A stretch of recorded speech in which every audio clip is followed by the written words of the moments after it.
Video like जरूर कर लीजिए और ऐसे वीडियो लगातार फ्री में पाने के लिए चैनल को तुरंत सब्सक्राइब कर लीजिए और बेल आइकन को जरूर टैप कर लीजिए ताकि आगे भी सारे वीडियो आपको मिलते रहे। यूट्यूब में फॉलो करते हैं तो प्लीज ये वाला फ्री टेलीग्राम चैनल जरूर ज्वाइन कर लीजिएगा। सारे नोटिफिकेशन सारे अपडेट यहीं पे आते हैं, ध्यान रखिए। नमस्कार साथियों, स्वागत है आप सभी का स्टडी फॉर सिविल सर्विसेज में। ये क्लास है हमारी हिस्ट्री की और हिस्ट्री में जो टॉपिक हमारा चल रहा है वो है एनिशिएंट इंडिया। और एनिशिएंट इंडिया में जो टॉपिक है हमारा वो है पाषाण युग और पाषाण युग में जो टॉपिक है हमारा वो है मध्य पाषाण काल। इससे पहले हम पूरा पाषाण काल डिस्कस कर चुके हैं। अगर आपने नहीं देखा है तो प्लेलिस्ट में जाइए इंडियन ज्योग्राफी की, इंडियन हिस्ट्री की, तो उसमें आपको मिल जाएगा। देखिए, अगर कहीं मैं इंडियन ज्योग्राफी बीच में बोल दूँ तो उसको थोड़ा समझना, क्योंकि अभी बहुत लंबे समय से ज्योग्राफी क्लास चल रही थी तो मुझे वही आदत है, ठीक है। तो अगर बीच में कहीं इंडियन ज्योग्राफी बोल दूं कि स्वागत है आपका इंडियन ज्योग्राफी क्लास में, तो भैया समझ लेना वो पुराने वीडियोस का असर है, ठीक है। आते आते ये भी हैबिट में आ जाएगा, ठीक है। वैसे मैं प्रयास करूंगा ऐसी गलती ना हो, लेकिन हाँ हो सकती है, इसीलिए पहले ही मैं आपको बता देता हूँ। चलिए शुरू करते हैं टॉपिक। और आज का टॉपिक है हमारा मध्य पाषाण काल। मैंने आपको देखिए स्टार्टिंग के लेक्चर में ही कल ही आपको बताया था, मतलब इससे पिछली क्लास में ही आपको बताया था कि पूरा पाषाण काल, मध्य पाषाण काल, नव पाषाण काल में अंतर क्या है।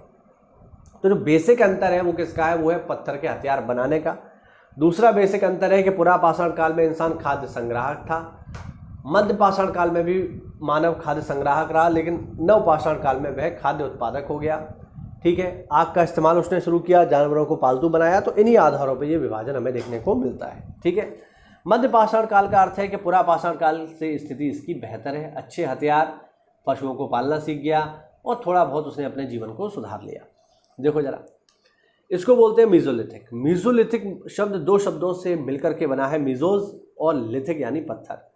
इस काल को अनुपुरा पाषाण काल भी कहा जाता है या आद्य नव पाषाण काल भी इसको बोलते हैं, या फिर इसको ट्रांजिशन फेज या संक्रमण काल कहते हैं। संक्रमण काल का मतलब क्या है भाई, एक तरफ पुराना युग है, एक तरफ नया युग है, यानी एक तरफ है पुरा पाषाण काल, एक तरफ है नव पाषाण काल और बीच में है मध्य पाषाण काल। समझ रहे हैं ना, इसीलिए इसका नाम है।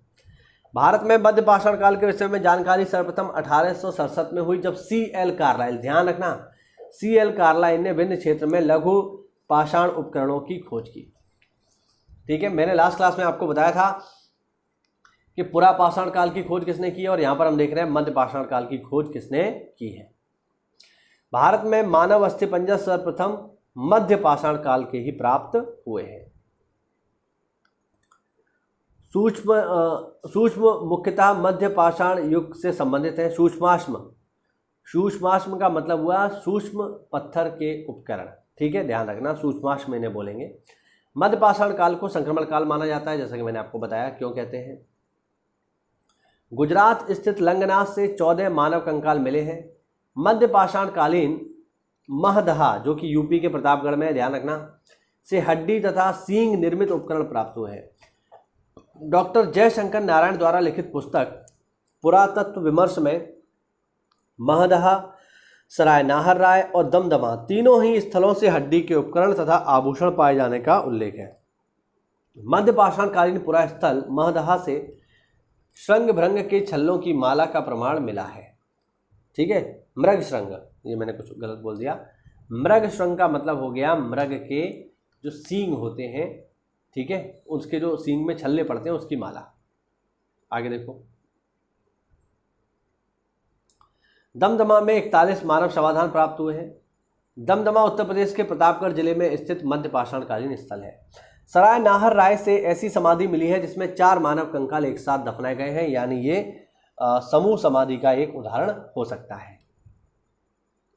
मध्य पाषाण काल के छोटे पत्थर के औजारों के अलावा विंध्य क्षेत्र के लेखैया से शैलाशय क्रमांक 1 से लेकर 17 तक मानव कंकाल मिले हैं। मतलब जो गुफा है उसमें 1 से लेकर 17 तक इनमें मानवों की हड्डियां मिली हैं। प्रतापगढ़ में स्थित मध्य पाषाण कालीन स्थल दमदमा से हाथी दांत का लटकन तथा हड्डियों से बने अनेक प्रकार के औजार प्राप्त हुए हैं, यानी औजार ये बढ़िया बनाने लगे पूरा पाषाण काल की अपेक्षा। सबसे इम्पोर्टेंट बात, पशुपालन की शुरुआत मध्य पाषाण काल से ही हुई है, ध्यान रखना। सबसे पहले पशुपालन कब शुरू हुआ, मध्य पाषाण काल में। और जो सबसे पहला पशु इन लोगों ने पालतू बनाया वो था कुत्ता, ये भी ध्यान रखना, ठीक है। पशुपालन के साक्ष्य कहाँ से मिलते हैं, तो भारत में आदमगढ़, होशंगाबाद तथा बागौर राजस्थान से मिलते हैं। मध्य प्रदेश के रायसेन जिले में स्थित भीमबेटका की प्राग ऐतिहासिक शैल चित्रकला का बेहतर उदाहरण है। बागौर भारत का विशालतम मध्य पाषाण काल स्थल है। बनारस राजस्थान में बनास नदी की सहायक कोठारी नदी के तट पर स्थित है। बैल, भेड़, बकरी, सुअर का करीब 5000 ईसा पूर्व से ही पालतू पशु के रूप में पालन किया जाता था। यहाँ 1968 से 1970 तक एन मिश्र ने उत्खनन कार्य करवाया। सबसे पहला पशु जो पालतू बनाया है वो कुत्ता ही है, ध्यान रखना। मध्य प्रदेश के पंचमढ़ी स्थित मध्य पाषाण युग के 2 शैलाश्रय मिले हैं जिनका नाम जम्बूद्वीप और डैरोथी द्वीप है। मध्य प्रदेश के भीमबेटका से प्राप्त पाषाण क्षेत्र शैल क्षेत्र मध्य पाषाण युग के द्योतक है। माहेश्वर मध्य प्रदेश के खरगोन जिले में स्थित एक ऐतिहासिक नगर तथा प्रसिद्ध पर्यटक स्थल है।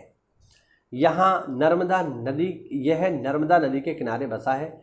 माहेश्वर को माहेशमती के नाम से भी जाना जाता है। माहेशमती जो है प्राचीन, जब हम आगे बढ़ेंगे तो आपको पता चलेगा 16 महाजनपद, उसमें से अवंती जो है शायद उसकी संभवतः ये राजधानी था। ठीक है ना, ध्यान रखना।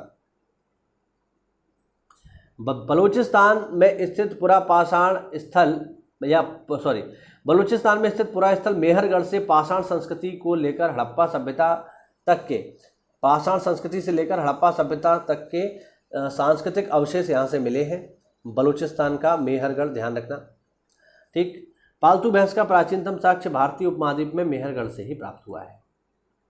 महदहा एक मध्य पाषाणकालीन स्थल है, जैसा कि हमने देखा ऊपर। यहाँ से पशुवध स्थल का साक्ष्य प्राप्त हुआ है, बूचड़खाना। मध्य पाषाण काल के संदर्भ में चौपानी मांडो से जंगली धान के प्रमाण मिले हैं, ध्यान रखना।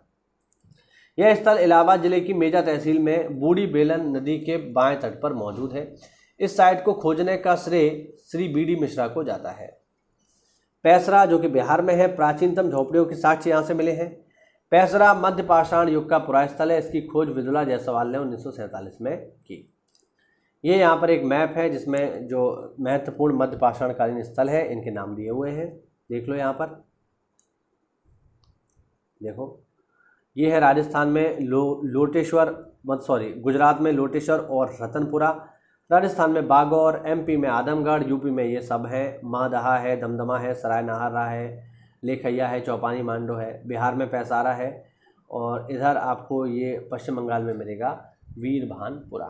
ठीक है, तो ये हुआ आज का हमारा वीडियो साथियों। अगले टॉपिक में हम बात करेंगे नव पाषाण काल की। उम्मीद करता हूँ ये वीडियो आपको अच्छा लगा होगा, कुछ नई जानकारी मिली होगी। तो ऐसा है तो वीडियो को लाइक करिए, चैनल को सब्सक्राइब करिए। मिलते हैं अगली क्लास में, तब तक के लिए जय हिंद, जय भारत, वंदे मातरम।